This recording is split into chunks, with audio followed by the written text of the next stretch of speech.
सर्वांना नमस्कार. माझं नाव नागोराव भास्कर, सर्ग विकास समिती अकोला क्षेत्र प्रतिनिधी म्हणून माझं डिग्निशन आहे, म्हणजे माझं काम आहे. तर आपल्या या गोंदिया जिल्ह्यामध्ये डॉक्टर पंजाबराव देशमुख नैसर्गिक शेती मिशन अंतर्गत जे आपले गट स्थापना झालेली आहे, तर त्या गटांना आमच्या संस्थेकडनं शासनाच्या योजनेमार्फत आपल्याला काही निविष्ठा दिलेल्या आहेत. त्या निविष्ठेचा वापर कशा पद्धतीने करायचा आणि उपयोग काय आहे त्याचा, तर ह्याबाबत मी आपल्याला ते मार्गदर्शन करणार आहोत. त्यामध्ये तुम्हाला आता ह्या योजनेच्या मार्फत तुम्हाला निविष्ठा मिळालेल्या आहे S9 कल्चर आणि ऊर्जा. आता हे दोन निविष्ठा मिळालेल्या आहे. साहजिकच आपल्याला प्रश्न निर्माण झाला असेल की आता याचा नेमका उपयोग कसा करायचा आहे आपल्याला, आहे ना, काय उपयोगात येणार आहे आपल्याला. तर बघा, आपण नैसर्गिक शेती मिशनमध्ये म्हटलं तर नैसर्गिकमध्ये आपल्याला कुठल्या बाबीचा विचार करावा लागणार आहे. आपल्याला नैसर्गिक शेती मिशन मध्ये आले तुम्ही, तर तुम्हाला नैसर्गिक पद्धतीच्या शेतीमध्ये व्यवस्थापन करावं लागेल ना. रासायनिकचा करणार का तुम्ही? ठीक आहे, रासायनिकचा करता, त्याच्यामुळे आपल्याला कुठल्या बाबीचा विचार करायचा, आपल्याला नैसर्गिक बाबीचा, बरोबर आहे. आणि आता नैसर्गिक विचारामध्ये करता करता तुम्हाला ना काय की दशपर्णी अर्क नाव ऐकला तुम्ही? दशपर्णी नेहमी परिचयाचा आहे आपला, बरोबर आहे. पण दशपर्णी ज्या वेळेस आपण तयार करतो, पण सतत तेच ते दशपर्णी फवारल्यामुळे काय म्हणून राहिलं की ते दशपर्णीची ओळख झालेली आहे आता ते नैसर्गिकमध्ये. ते जे काही रस शोषणारे कीटक आहेत किंवा किडे आहेत त्याच्यामध्ये ओळख झाली, त्यामुळे त्या दशपर्णीला आता ते सहसा प्रतिसाद देत नाही. त्यांनी त्याच्या विरुद्ध लढण्याची ताकद वेगळी निर्माण केलेली आहे. म्हणजे तुम्हाला दशपर्णीला सुद्धा ते आता दाद देणार नाहीत. त्याच्यामुळे आता ह्या योजनेच्या मार्फत तुम्हाला ते एक ऊर्जा निविष्ठा मिळालेली आहे आणि त्याच्यामधून आता एक तरल खाद नावाचं एक नवीन औषधी तयार करता येईल आपल्याला नैसर्गिक पद्धतीमध्ये. तरल खाद, ज्याचं नाव आहे तरल खाद. ह्या तरल खाद तयार करण्यासाठी आपल्याला साहित्य लागतं ते 100 लिटर क्षमतेचा पाण्याचा ड्रम. 100 लिटर क्षमतेचा पाण्याचा ड्रम लागतं.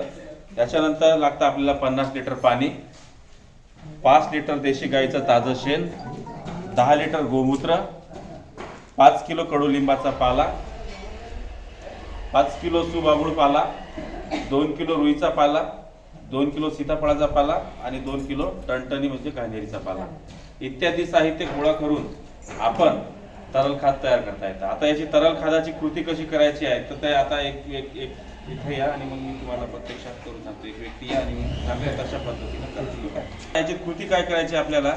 आता ह्या जो 100 लिटरचा ड्रम आहे, या 100 लिटरच्या ड्रम मध्ये आपण 40 लिटर पाणी ओतून घेतलेलं आहे. ठीक आहे, 40 लिटर पाणी ओतून घेतलं आहे. आता ह्या 40 लिटर पाण्यात बाकी आपल्याला 50 लिटर पाणी पाहिजे, तर त्यामध्ये 10 लिटर पाणी आपण बाजूला ठेवलेलं आहे.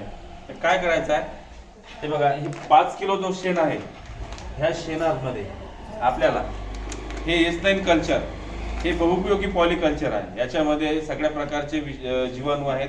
ॲझोटोबॅक्टर, रायझोबियम, ट्रायकोडर्मा, ॲझोस्पिरिलियम, त्याच्यानंतर जिब्रेलिक ऍसिड, इंडोलॅसिक, सेंद्रिय कर्ब इत्यादी सगळ्या प्रमाणाचा म्हणजे जीवाणूंचा संच याच्यामध्ये आहे. म्हणजे जो दशपर्णीमध्ये फक्त पाल्यांचा गुणसूत्र आहे, पण याच्यामध्ये सगळ्या प्रकारचे जीवाणू आणि इतर बुरशी वगैरे सगळे याच्यामध्ये येतात. ते आपण तरल खादमध्ये करतात. ठीक आहे, तर याचा कृती कशी करायची आपल्याला. हा 1 किलो S9चं पॅकेट घ्या. कृतीमध्ये काय करायचं आपल्याला, हा जो 1 किलो S9 आहे, हा पण सुद्धा देशी गायच्या शेणापासून तयार केलेला आहे. तर ह्या 1 किलो S9 कल्चर आपल्याला ह्या 5 किलो शेणामध्ये आपल्याला पूर्ण 1 किलो आपल्याला टाकून घ्यायचं. ठीक आहे, हा पूर्ण टाकून घ्यायचा आहे, पाणी टाकून घ्यायचं आहे. आणि याचं आता हे आपण काय केलेलं आहे की 5 किलो जो शेण घेतला आपण, देशी गायचं ताजं शेण, त्या शेणामध्ये आपण 1 किलो S9 कल्चर टाकला, त्याच्यामध्ये पाणी टाकलं आणि त्याची स्लरी केली. आता आपल्याला काय करायचं आहे, त्यातलं थोडी स्लरी याच्यात टाका. घ्या तो गमीला, उचला गमीला, उचला गमीला. ठीक आहे, एक फोटो याच्यातून घ्या कारण टाकताना. हा, ते तुम्ही टाकला. आता आपण काय केलंय, थोडी स्लरी याच्यात टाकून घेतली आहे. आता कसं आहे की स्लरी एकदम आपल्याला पूर्णपणे स्लरी यात टाकून घ्यायची नाही आहे किंवा पूर्ण पाल्यात टाकून घ्यायची नाही, ते आपल्याला टप्प्याटप्प्याने यामध्ये टाकायचं आहे. आता आपण पहिला थर काय करायचा आहे, पहिला थर आपण स्लरीचा घेतला आहे. त्यानंतर आता काय करायचं आहे, हे जे पाले आहेत आपले वेगवेगळे, हे पाले पूर्ण एकत्र करून घ्यायचे. करा एकत्र. हा, सर्व पाले एकजीव करून घ्या, कारण ते मिक्स झाले पाहिजे, नाही तर वेगवेगळा नाही. त्याच्यामुळे तर आपल्याला पूर्ण एकजीव करून घ्या. तर आपण संपूर्ण पाले जे घेतले 5 प्रकारचे, ते पाले आपण मिक्स केले. आता आपल्याला ते स्लरीचा एक थर टाकल्यानंतर आता याच्यातले आपल्याला पाले घ्यायचे आहेत. घ्या असे पाले घ्या, म्हणजे पाले घ्या आणि याच्यात टाका. दुसरा थर आपला काय घेतला आपण, पाल्याचा घेतला. आता हे काठीच्या सहाय्यानं याच्यात पाण्यात जो टाकला आपण, या पाण्यामध्ये याला हे टाकून घ्यायचे, म्हणजे दाबून घ्यायचे. आता परत दुसरं आपल्याला ते स्लरी टाकायचं याच्यात टाकून.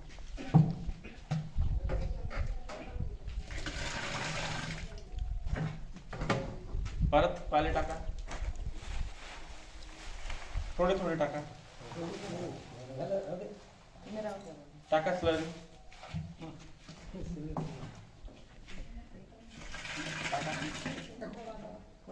स्लरी एक थर स्लरीचा आणि एक थर पाल्याचा, एक थर स्लरीचा आणि एक थर पाल्याचा, असा एकावर एक थर आपल्याला पूर्णपणे टाकून घ्यायचा.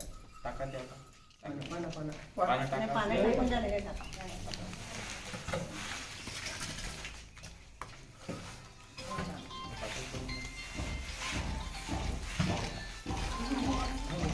बबलू रुक बे, सरात में देखी इसका नहीं हाँ पहले का कोना को कास्ट करा हां पाले टाकताना काळजी घ्यायची की हे संपूर्ण पाले जे आहेत ते पाले याच्यामध्ये जो जो द्रावण आहे, खाली पाणी आहे त्याच्यामध्ये ते बुडाले पाहिजे.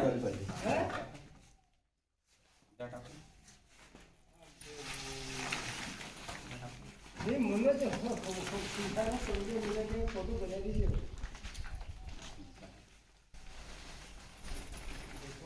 टाका स्लरी ते पूर्ण.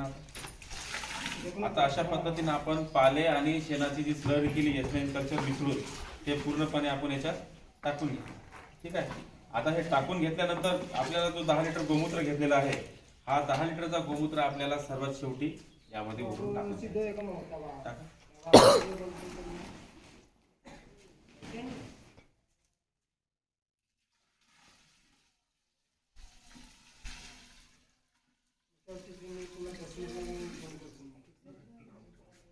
तर अशा पद्धतीने तू टाकली नाही. कोणती नाही टाकली आपण? बरोबर. आता टाकायची आहे का आपल्याला?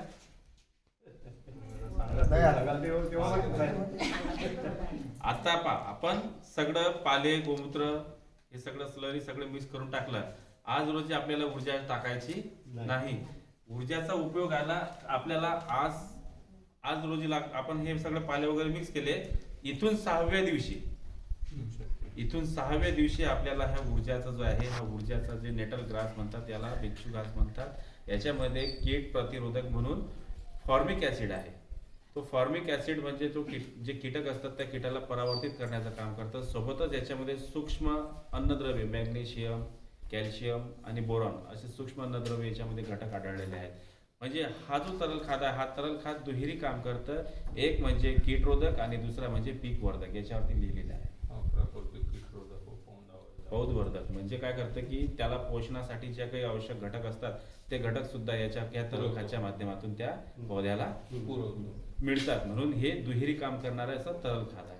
ठीक आहे. आता हा आपल्याला आज लावला. इथून 6व्या दिवशी आपल्याला हा 200 ग्रामचा पॅकेट मधला जे काही आपली औषधी आहे, 20 तारखेला आज 15 तारखेला 20 तारखेला, तर याच्यातली औषधी काढून घ्यायची. औषधी काढल्यानंतर हातावर घ्यायची. ही भुकटी आहे आणि यात संपूर्ण टाकून द्यायची. आणि 6व्या दिवशी ही जी भुकटी आहे ही सकाळी टाकायची आणि सकाळी आणि संध्याकाळी याला घोळून घ्यायचं. आता तसं जर म्हणाल तर याला रोज, आता इथून आज आपण जे लावलेलं आहे इथून रोज सकाळ संध्याकाळ याला घोळणं आवश्यक आहे. सकाळ संध्याकाळ 10 मिनिटं याला क्लॉकवाईज अँटी क्लॉकवाईज दोन्ही करू शकतात. कारण त्याच्यामध्ये एस नाही असल्यामुळे त्याच्यात जीवाणू आहे. ते जीवाणूला क्लॉकवाईज आणि अँटी क्लॉकवाईज दोन्ही साईडला त्याला फिरवावं लागतं. ठीक. 6 दिवसापर्यंत सकाळ संध्याकाळ फिरवणे. 6व्या दिवशी याला ऊर्जा पूर्णपणे याच्यात पाकिटात टाकणे आणि 7व्या दिवशी हे औषध आपल्याला फवारणीसाठी तयार केले. हे किती दिवस टिकू शकतो ते सांगतो. आता हे 6व्या दिवशी आपण आता एक वापरायचं कसं, की याला हा जो 7व्या दिवशी आपल्याला चोथा राहील याच्यामध्ये अर्ध सडलेला, तो चोथा बाहेर काढून घ्यायचा. बाहेर काढल्यानंतर यातलं जे द्रावण राहणार आहे ते द्रावण वस्त्रगाळ दुसऱ्या टाकीमध्ये करून घ्यायचं. आणि याचा जो प्रमाण आहे पाण्यामध्ये फवारणीसाठी याला प्रमाण आहे 20 लिटर पाण्याला 1 लिटर. 20 लिटर पाण्याला 1 लिटर याचं द्रावण घ्यायचं आणि फवारणीसाठी वापरायचं. एका पंपामध्ये 1 लिटर टाकायचं. 15 लिटर. त्याच्यासाठी सोपी पद्धत सांगतो. ही तुमची 100 लिटरची टंकी आहे, याच्यामध्ये 5 लिटर टाकून घ्यायचं. 100 लिटर टंकीमध्ये 5 लिटर टाकला म्हणजे 20 लिटर पाण्याला 1 लिटरचं प्रमाण मिळलं आहे ना. तर मग तुमचा पंप 25चा असो किंवा 15चा असो तर ते व्यवस्थित प्रमाण येऊन जातं. अशा पद्धतीनं त्याला फवारता येईल आणि त्याची ड्रिंचिंग सुद्धा करू शकता. आता ड्रिंचिंग करायची म्हटलं तर ड्रिंचिंगसाठी कसं आहे की आपल्याला 10 लिटर पाण्याला 1 लिटर घ्यायचं आहे. ड्रिंचिंग कशी तर आता तुम्ही भातामध्ये ड्रिंचिंग करता नाही. तर ड्रिंचिंग याची अशी करायची असतं की आपण जे तुम्ही जे लागवण कराल आता रब्बीमध्ये तर त्या लागवणीच्या वेळेस ज्यावेळेस तुम्ही पाणी सोडाल रोपमध्ये तर त्याच्यामध्ये याला काय करायचं 10 लिटर पाणी घ्यायचं. 10 लिटर पाण्याप्रमाणे 1 लिटर लागतं याला.